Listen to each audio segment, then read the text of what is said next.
সুপ্রিয় শিক্ষার্থী, আসসালামু আলাইকুম। হাউ টু লার্ন ইংলিশের পক্ষ থেকে তোমাদের সবাইকে জানাই অনেক শুভেচ্ছা অভিনন্দন। তো আজকে আমি পার্টস অফ স্পিচের সেকেন্ড পার্ট নিয়ে কথা বলবো। তো গত ক্লাসে আমি পার্টস অফ স্পিচের বেসিক কিছু আইডিয়া নিয়ে কথা বলেছিলাম। তো সেখানে আমি বলেছিলাম যে তুমি যদি ইংরেজি ভালো করে শিখতে চাও দেন তোমাকে অবশ্যই প্রত্যেকটা গ্রামার সম্পর্কে আইডিয়া থাকতে হবে, কারণ ইংরেজি গ্রামারটা প্রত্যেকটার সাথে আরেকটা সম্পর্কিত। তো আজকে আমি যেটা নিয়ে কথা বলবো সেটা হচ্ছে পার্টস অফ স্পিচের কীভাবে আমরা অর্থ না জেনে এই পার্টস অফ স্পিচকে কীভাবে শনাক্ত করতে পারি, মানে কীভাবে আমরা নাউন, প্রোনাউন, অ্যাডজেক্টিভ এগুলো বের করতে পারি সেটা শব্দের অর্থ না জেনেই। তো সেই ব্যাপারে আজকে কথা বলবো। তো দেখো, শব্দের অর্থ না জেনে পার্টস অফ স্পিচ শনাক্ত, শুধু শব্দের অংশ দিয়েই সাফিক্স। এবার দেখো নাউন, দেখো শব্দের একটা অংশ এখানে লিখে রেখেছি শোন। তো শোন দিয়ে আমরা এখানে লিখেছি যে অ্যাটেনশন, তারপরে কি লিখেছি যে ন্যারেশন। তো যদি শব্দের শেষে শোন থাকে তবে সেটা একটা নাউনের মধ্যে পড়ে যাবে। এবার ন্যারেশন, শব্দের শেষে কি আছে? শোন আছে, সো এটা একটা নাউন। যদি শব্দের শেষে মেন থাকে, যেমন তোমার অ্যাচিভমেন্ট, সো এটা একটা কি? এটা একটা নাউন। কমিটমেন্ট, তো এটা একটা নাউন, যেহেতু শব্দের শেষে মেন্ট আছে। দেখো আমি কিন্তু ধরো এই শব্দের অর্থগুলো জানি না, বাট দেখেই কিন্তু বলে দিতে পারছি যে এটা একটা নাউন। আবার ইন্স দিয়ে, যদি শব্দের শেষে ইন্স থাকে তো সেটা একটা নাউন। সেটা কী হবে? যদি শব্দের শেষে ইন্স আছে তো সেটা একটা নাউন।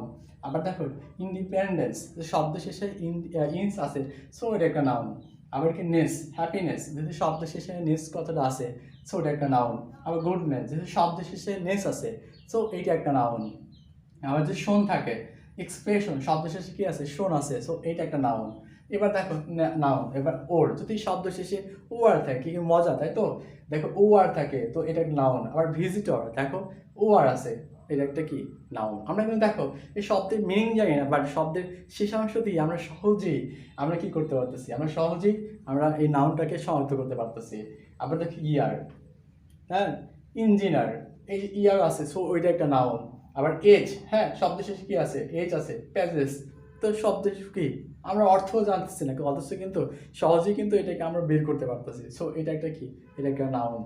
আর ডোম, শব্দের শেষে কি আছে? ডোম আছে, সো আমরা কি এখানে ফ্রিডম, সো এটা একটা নাউন।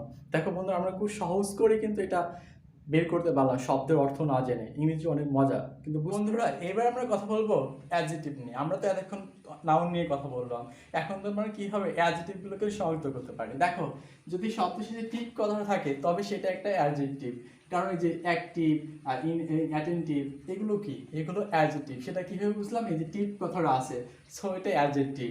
এবার দেখো অ্যাবল, হ্যাঁ, যদি শব্দের শেষে অ্যাবল কথাটা থাকে তবে সেটা অ্যাডজেক্টিভ। দেখো ভ্যালুয়েবল, লাইকেবল, ঠিক আছে?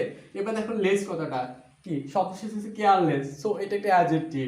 লিস্টলেস, এটা একটা অ্যাডজেক্টিভ। তো দেখো বন্ধুরা, আমরা এইভাবে হাজার হাজার শব্দকে দেখেই বলে দিতে পারবো, এবং সেটা অর্থ ছাড়া, যে সেটা একটা অ্যাডজেক্টিভ। হ্যাঁ, এবার দেখো ফুল, বিউটিফুল, ফুল কথাটা শেষে আছে, তো সেটা একটা অ্যাডজেক্টিভ। নেগলেক্টফুল, তো এটা একটা অ্যাডজেক্টিভ। দেখ এইভাবে আমরা প্রত্যেকটা কিন্তু শব্দ শেষের অংশ দিয়ে বলে দিতে পারতেছি এটা একটা অ্যাডজেক্টিভ। এবার দেখো আজ কথাটা, আমরা জানি শব্দ শেষে আস করা থাকলে সেটা একটা অ্যাডজেক্টিভের মধ্যে পড়বে। এবার কন্টিনিউয়াস, এটা একটা কি? একটা অ্যাডজেক্টিভ। এবার দেখো আল, ন্যাচারাল, এটা কি? এটাও একটা অ্যাডজেক্টিভ। এবার ইনডিফারেন্ট, এই শেষে ইন কথাটা আছে, তো যতগুলো থাকবে সব কিছু কিন্তু অ্যাডজেক্টিভের মধ্যে পড়ে যাবে। তো বন্ধুরা, আমি এটাই বলবো যে তোমরা যদি ইংরেজি ভালো গ্রামারটা শিখতে চাও, আমি আমার অনেক কষ্ট করে গ্রামার শিখেছি এবং রিসার্চ করে শিখেছি। আমি সেগুলো তোমার মধ্যে অনেক সহজ করে তুলে ধরবো। ইনশাল্লাহ তোমরা এই চ্যানেলটাকে সাবস্ক্রাইব করে পাশে থাকবে, তাহলে ভিডিওগুলো পাবে এবং শিখতে পারবে। ওকে, আল্লাহ হাফেজ।